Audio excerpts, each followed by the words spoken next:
Seventh-day Adventist Church is not just another church. It is a movement put together by God at the end of time to proclaim the three angels' messages to the world and to prepare a people for the return of Christ. And of those three angels' messages, the first message is the message about worshiping the Creator, that God is the Creator. Today's sermon is the first angel's message sermon. Some years ago, with my deceased wife, we were in the practice of traveling around the world to buy books. We once went to Australia and New Zealand and went to every bookstore in Australia and New Zealand that we could find and bought books, brought back suitcases of books. We were in London, walking down the street, and there was a bookseller with a stall, and this book was right there in the stall. And the title said, Proof of the Existence of God from the Anatomy of the Human Hand. And I looked at it, and it was 200 pounds. It was way too rich for my purchasing power in those days. But I remembered that title, and I since learned that that book came from a series commissioned in 1833 when the Earl of Bridgewater died and left 8,000 pounds for 8 treatises to prove and establish the power, the wisdom, and the goodness of God.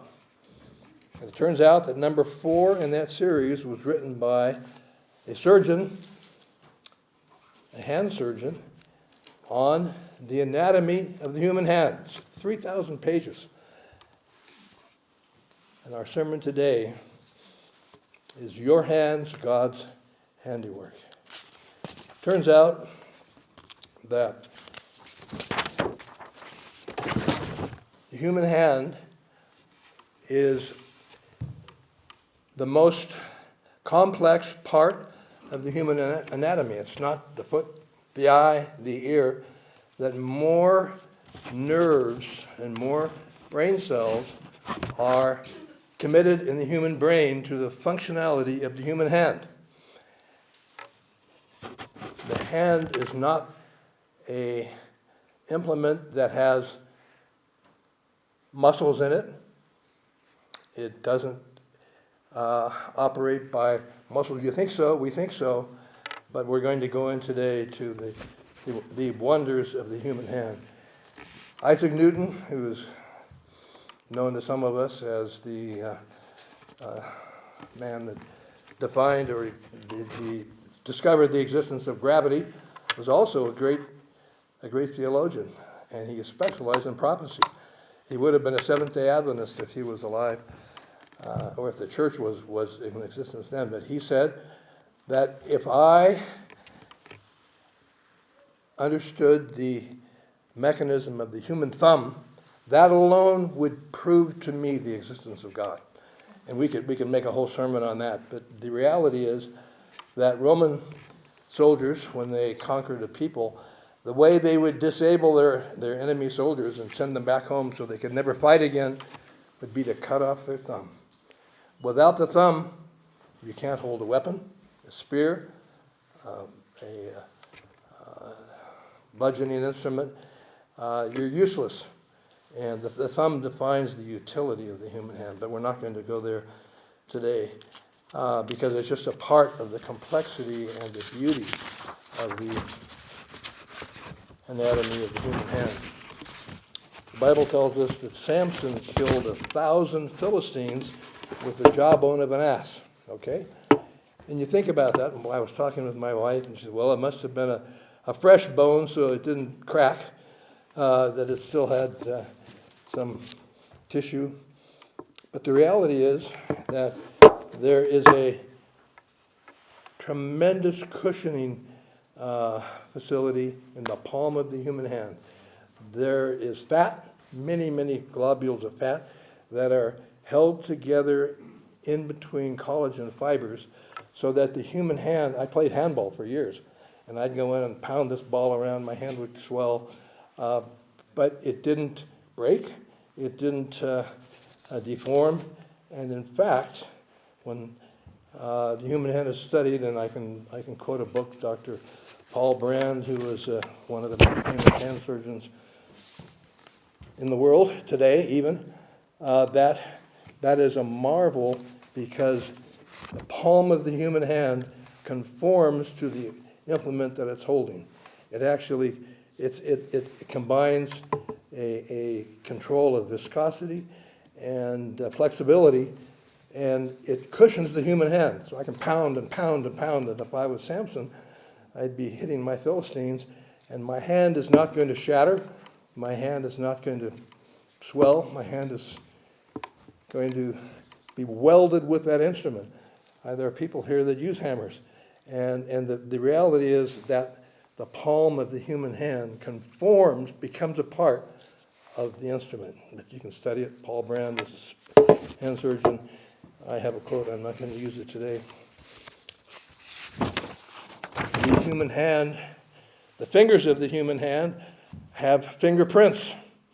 They're used for identification. Maybe it's inferior to the iris today. You check in and clear at the airport, and you got a choice. You can use your fingerprints, or you can stand there and stare at the screen, and it can determine from the iris who you are. But the sensitivity that is produced by fingerprints is amazing. That they've compared, if you shaved off the fingerprints and you had a flat surface, compared to the sensitivity of the groove, what do they call it?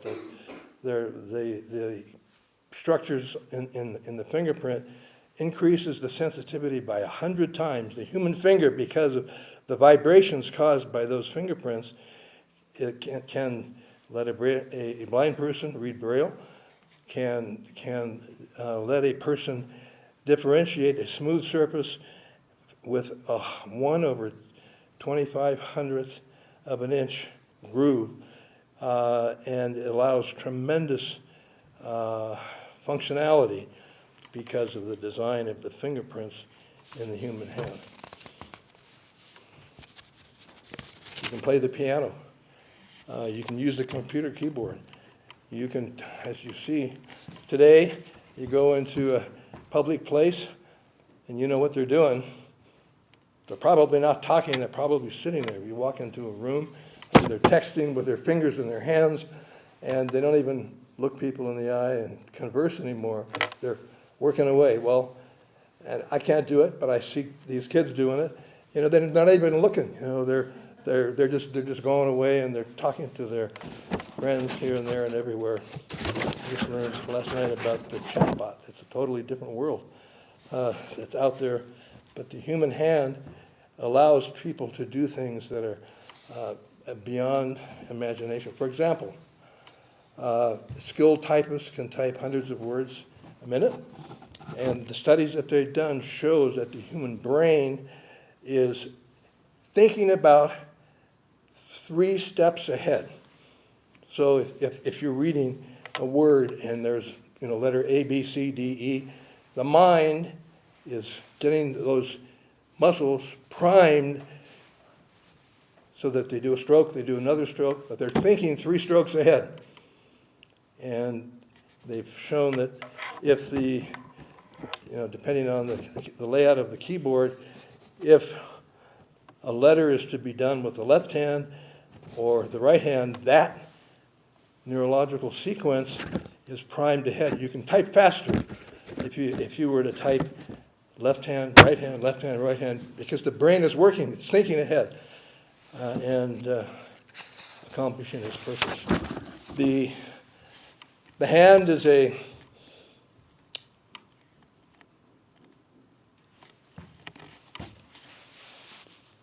combination of the brain. The brain is telling it what to do. The nerves are conducting the information down to the shoulder and the arm. And all the muscles for the hand are in the arm. There are no muscles in the hand itself. There are tendons that connect the muscles with the bones in the hand. So when I flex or I grip, my mind is telling the muscles to work, to pull the tendons, to let the hand function.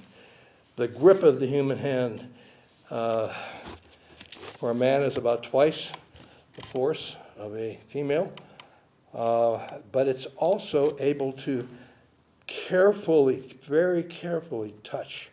You can hold an egg without crushing it, but you can also crush a man's hand. I can shake an adult male's hand, and if he's a real man, he's going to shake back. I mean, you're going to feel it. There's a strength that comes out of the human hand.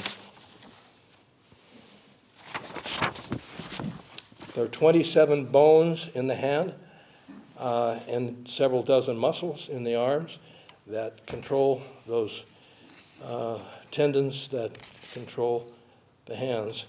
And there have been attempts. I had some graphics. We're going to get a new AV system soon. And we're going to be able, Danielle gets it going, and Mike have the new stuff to plug and play. Can you do it? Yeah. Okay, do it, yeah. I wanted to.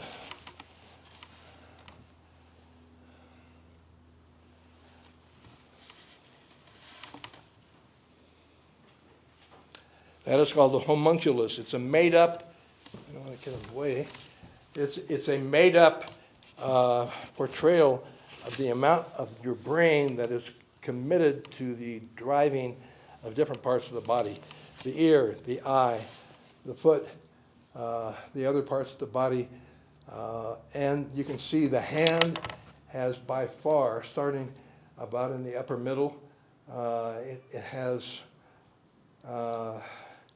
perhaps 35% of the motor cortex is devoted to the functionality of the human hand. That's our one slide. There were others. Google has tried to do a robotic hand, and what man can do is just a minimal, trivial approximation of the functionality of the human hand. The persuasion to me, and I told my son this morning that he might be the only person here that understands this fully. Maybe some took statistics in school. Maybe some of you others have done it as well. But beyond these features and beyond the distinction between humans and primates, or humans and other species, the human hand stands out. A gorilla has fingers like we do, but they have a tiny little thumb. They cannot use tools. They could not have developed as we did as humans in the progression of our race. God created man and woman on the sixth day of creation as the high point of his creation. We are made in his image. We can relate to him in ways that animals cannot. And he gave us a hand that is far, far more functional than any other appendage in nature and in any other animal. As Newton said, if he only knew of the human thumb, he would believe in the existence of God. What has established the Creator as the one who designed the human hand is this. It's in the knowledge of the last 20 years in the way that muscles work. Because the human hand is nothing without muscles. I mean, there are bones, there are tendons, those are inanimate. There's the brain that drives the muscles that makes the hand work. And in order for muscles to work, and my wife asked me, is it all the muscles or just, it's all muscles, but the hand is particularly dependent upon the movement of many different muscles, backwards, forwards, is this. That muscle protein only works because of a protein called titin, T-I-T-I-N. And I know why they named it titin, because it's the biggest protein in the human body. The average size of proteins that make up the human body is maybe 300 amino acids tied together. The muscle protein titin has 34,350 amino acids tied together. And if you took 10 off, it wouldn't function. It would be a mutation. If you added 10, it wouldn't work because it has to be precisely 34,350. which alone is amazing, that God created that protein for that purpose to allow the muscle to function. But the statistics is that it's impossible for it to have happened by random processes. In order for a protein to be established, you have to stitch together amino acids. So if you took and wanted to make a protein of 150 amino acids together, you would have to tie them together with what is called a peptide bond. There are lots of different possible bonds.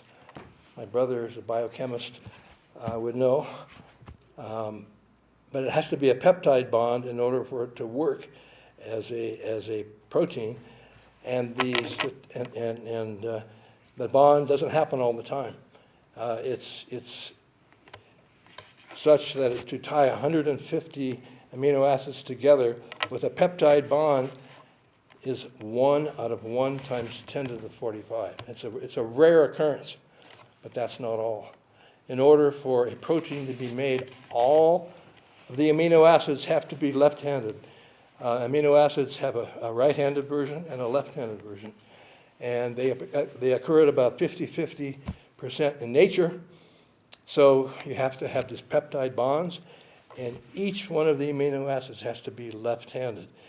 The probability that if you took a pile of amino acids and you picked them out one by one and you tried to put them together, the possibility that they would all be left-handed is 1 out of 10 to the 45. So it's one chance out of 10 to the 90th that you would be able to do that, but that's not all.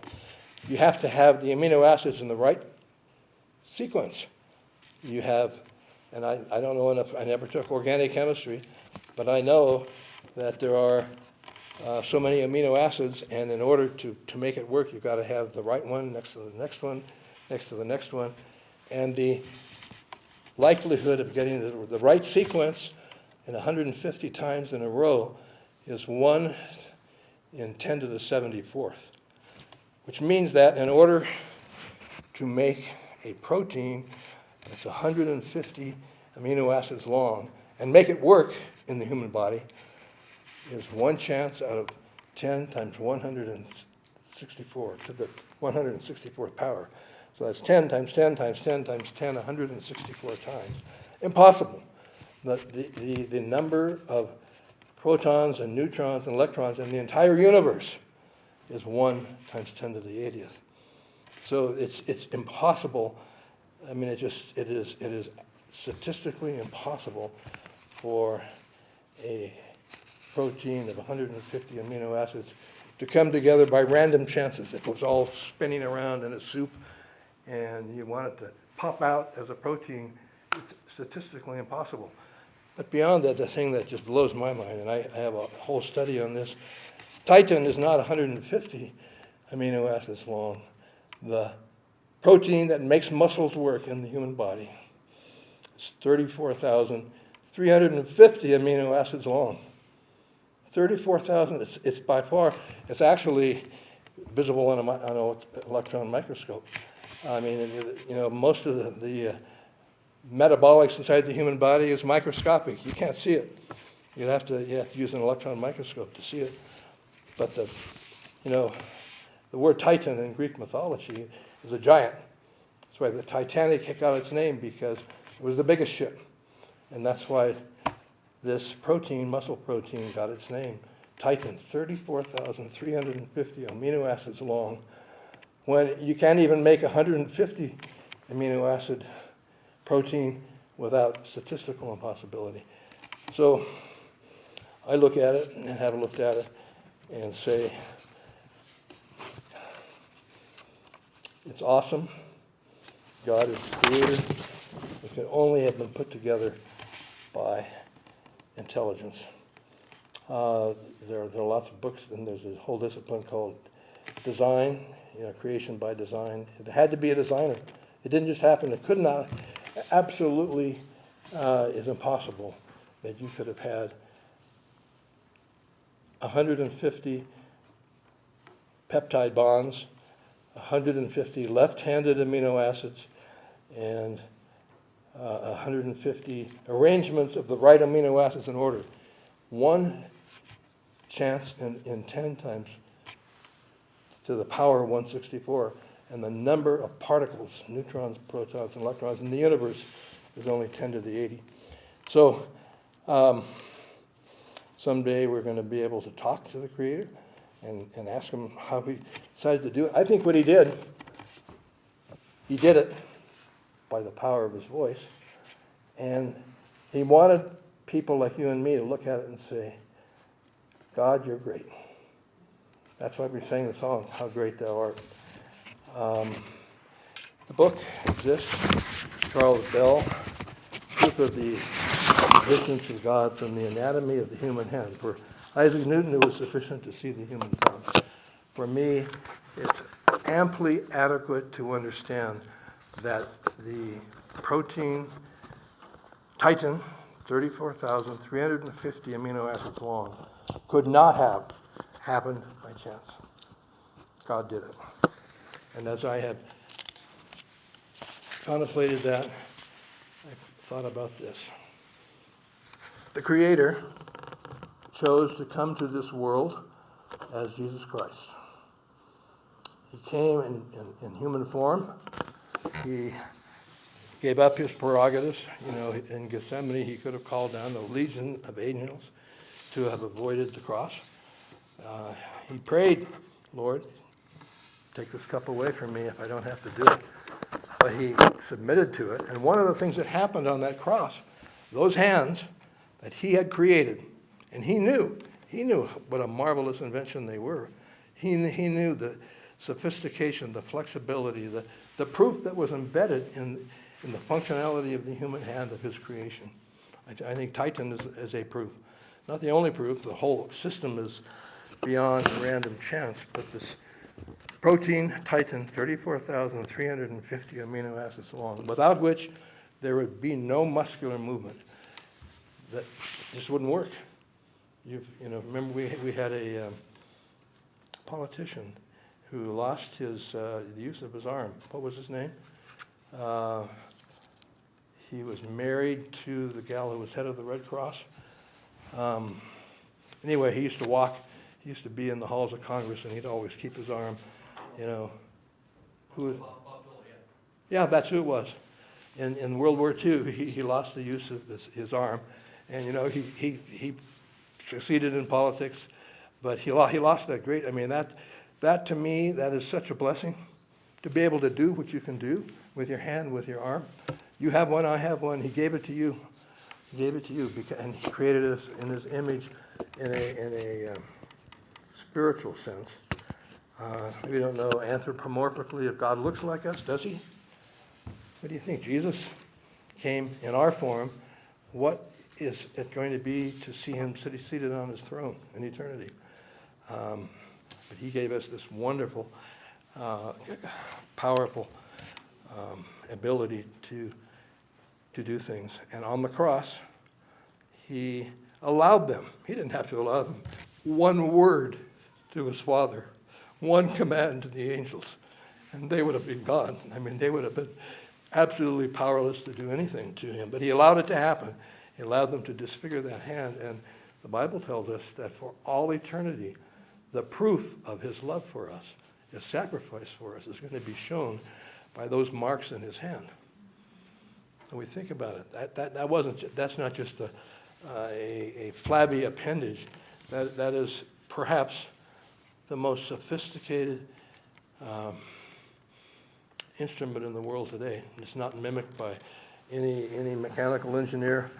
I had the cover of The Economist magazine showing a Google hand. I mean, it just was orders of magnitude less sophisticated and meaningful than what God did with the human hand. And his love for us will be shown by those marks for all eternity. So think about it. This is not a trivial gift to us. It is a wonderful, accomplished gift. The skill you get as a piano player, I covet that.